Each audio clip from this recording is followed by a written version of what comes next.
All right, we're just adding our graham cracker crumbs into our melted butter, and we're gonna make sure that is nice and mixed together. That was a stick and a half of melted butter.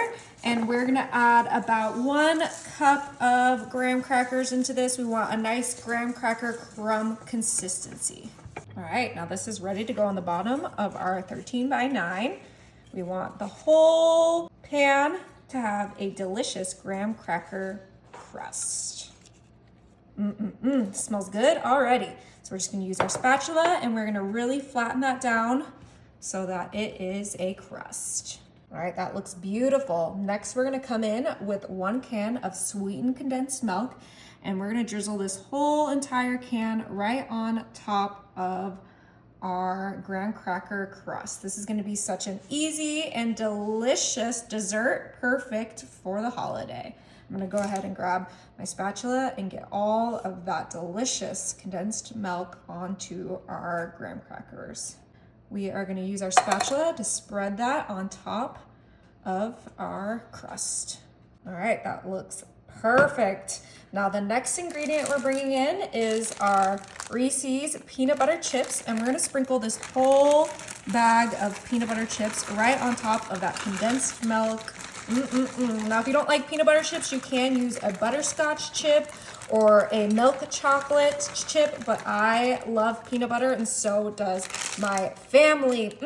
And we're gonna bring back our spatula and kind of just press those chips right into the condensed milk because we really want them to be fully engulfed in that delicious milk. Beautiful. Now, white chocolate chips. Now I'm choosing the white chocolate because I feel like it fits better for an Easter treat. But like the Reese's chips, you can do whatever chip you like. Oh yeah, all the smells of the peanut butter, the white chocolate, the graham crackers. It smells incredible. I want to eat it right now. Oh, you probably could. I'm gonna bring in another spatula and we wanna make sure that we push down each ingredient into our pan. That is an important step for this dessert. Oh yeah, that looks gorgeous. Now for my nut of choice, I'm doing some pecan pieces and we're doing 1 cup of pecan pieces. A walnut would also be really delicious for this, a peanut, any kind of nut. You can even skip the nuts if you have allergy issues, but pecans are my favorite, pecans, whatever you call them. And just like everything else, we are gonna push that down. This is almost done. We have 1 more thing we're gonna add to really add that festive flair, and then this is gonna be ready for the oven. All right, and that ingredient is our Easter M&Ms. I'm doing the milk chocolate. You could do the peanut butter, you could do the peanuts, you could do the caramel, you could do whatever M&M you like. This dessert is fully customizable, but this little pop of color makes it so fun and so cute for Easter. And we're gonna use this whole bag of M&Ms. So it's so easy, you just use the whole bag of each ingredient and you will not forget this recipe.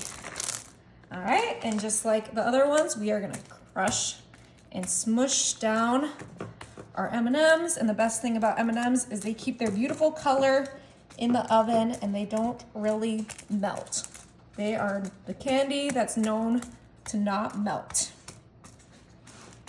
All right, and that is ready for the oven. My oven is set to 350 and this is gonna be in there for 25 to 30 minutes. All right, so we did let this cool completely, but it is time to dig in. It looks absolutely incredible. I'm just gonna go ahead and cut a corner piece. Okay, let's get our piece out.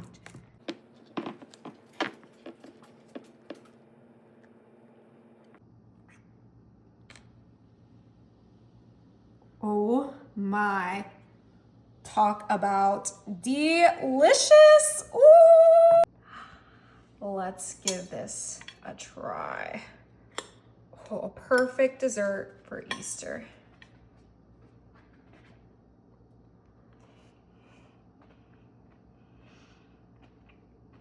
Is it good? Oh my goodness. There's no way I'm sharing this. Hey, that's mine.